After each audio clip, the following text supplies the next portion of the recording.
This is Abe Friedtanzer from Awards Buzz. Very excited to be speaking with Jeffrey Reiner about Lake George. How are you, Jeffrey? Good, thank you.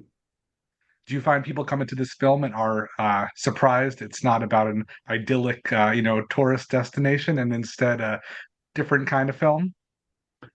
Well, I people tried to during the making ask me to change the title, and we would sit there and set and come up with 1,000 things, and I just decided it's called Lake George, and it's like um, I'll let the fine folks at Magnolia figure out how to market that title.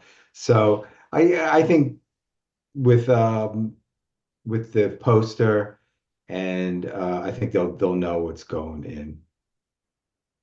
I understand that it's somewhere that Don, idealizes and really wants to get to, but does it hold a special meaning for you? Oh yeah, it's one of the most Lake George is up in Mammoth Lakes, California. It's around 9,500 feet. I've been went camping with my dad and my took my kids there for years.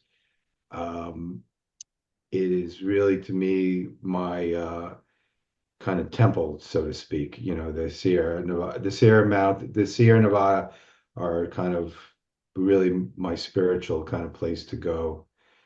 It's a beautiful place. And I presume that you yourself do not have, mob debts and other things plaguing you and making it so that you can't get there whenever you want. I don't have mob pits, but I do have plenty of guilt and plenty of remorse in life. So yeah, I try and get away there as much as I can. What inspired this film?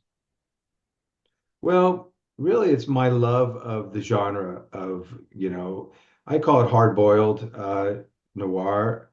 Um, I just have always loved it. I love Pick Up on South Street and Kiss Me Deadly and Point Blank and even into the French New Wave, Melville and Godard and Truffaut um, and I love Los Angeles noir.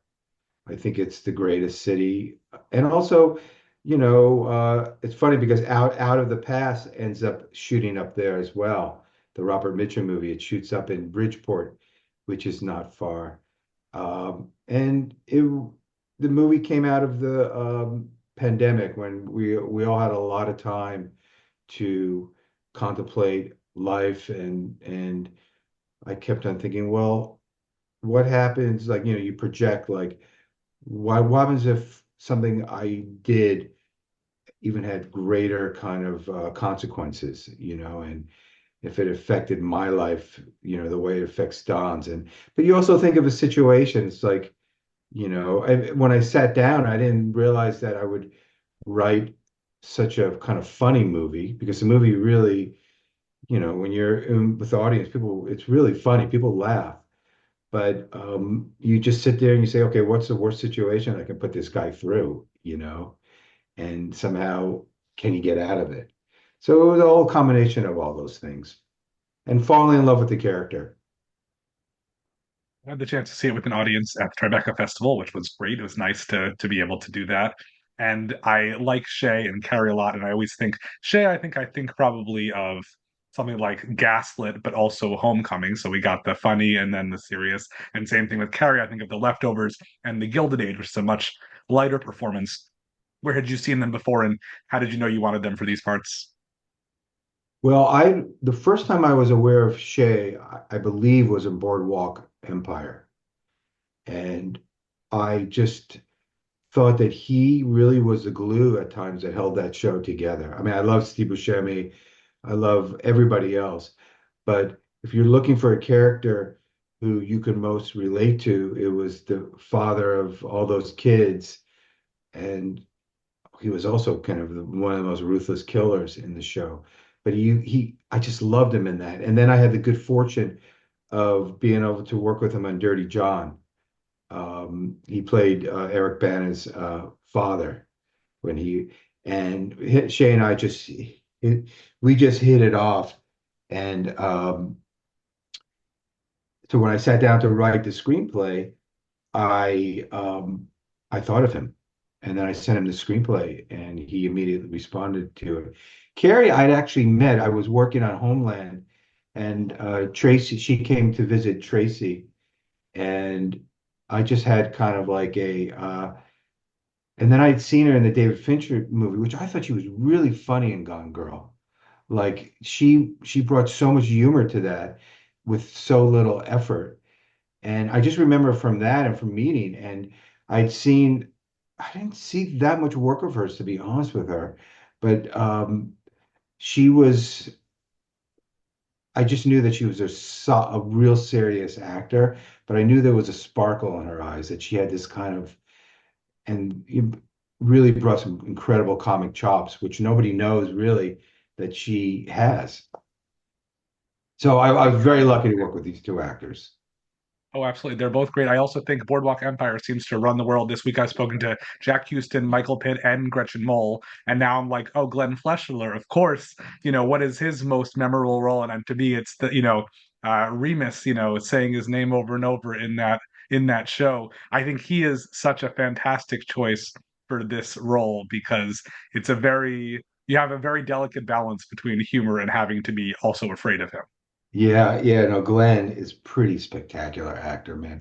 That scene is such a hard scene, and it's funny when we were shooting it, my producer, Cleta, said that her lips started quivering because she fell for him a little bit, and he is ruthless, but Glenn is just phenomenal. It's funny when Glenn came and did it, his first thing, he had an accent. And I said, no, don't do the accent, Glenn, and he was so relieved because, it was like adding one more layer of like, schmaltz added to something makes it a little unedible. So yeah. And Max, and also I think Max might have been in Boardwalk Empire as well, or I at say, I'm least sure he was. Yeah. yeah. I wasn't positive, but it's like, yeah, definitely those kinds of shows. And I think Harut is also great. And what I like about this film is that it's so minimalist that we don't have this huge, a lot of you think about something like The Sopranos and there's 45 main characters. And it's nice that this is just such a simple story that obviously gets so complicated quickly. But I like that there's just a couple of characters and it's not like you have the many, many henchmen pursuing. It's like there's the one henchman, the villain, and I like that a lot. I think that's very interesting. Did you have other characters who fell out along the way, or was it always just this core set? You know what? I wrote this, to be honest with you, as a low budget movie.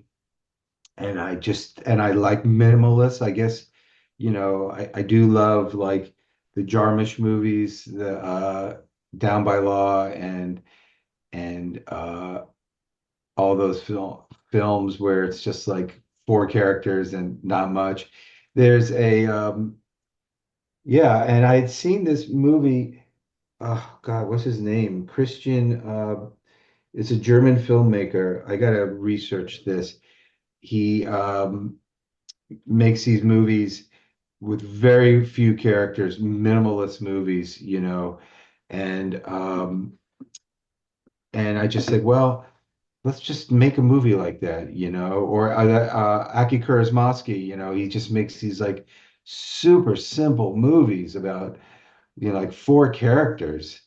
And I'd seen that movie Le Havre, I don't know how you pronounce it, and it's about an old guy who takes in this Algerian stowaway, and it's like so simple. So we in the middle of this incredibly complicated world during the pandemic where like you were bombarded by all this information. I just wanted to make something that was like really simple and minimalist. And I kind of love that. Yeah. I was looking through all your credits and great to see some fantastic shows on there like 12 Monkeys, High Fidelity, and a show that I think only I watched, Hawaii, from about 20 years ago, which I enjoyed. Do you have plans to do more film in the future or likely to return mostly to television? I want to stick with, I'd like to just do movies, to be honest with you. I've had a great career. Um, there's something about, I started off making movies, doing independent films, and I would like to continue to do that, and it's just so rewarding. Um, yeah. Well, I really enjoyed Lake George, and I look forward to seeing what you do next. Okay. Thank you. Thank you so much. So nice to meet you, Jeffrey. Christian Petzold is the director, the German Okay, filmmaker. You should look at his work. Great I will. filmmaker. I'll check it out. Some homework. Thank you so much. So nice to meet you, Okay. Jeffrey. Really appreciate it.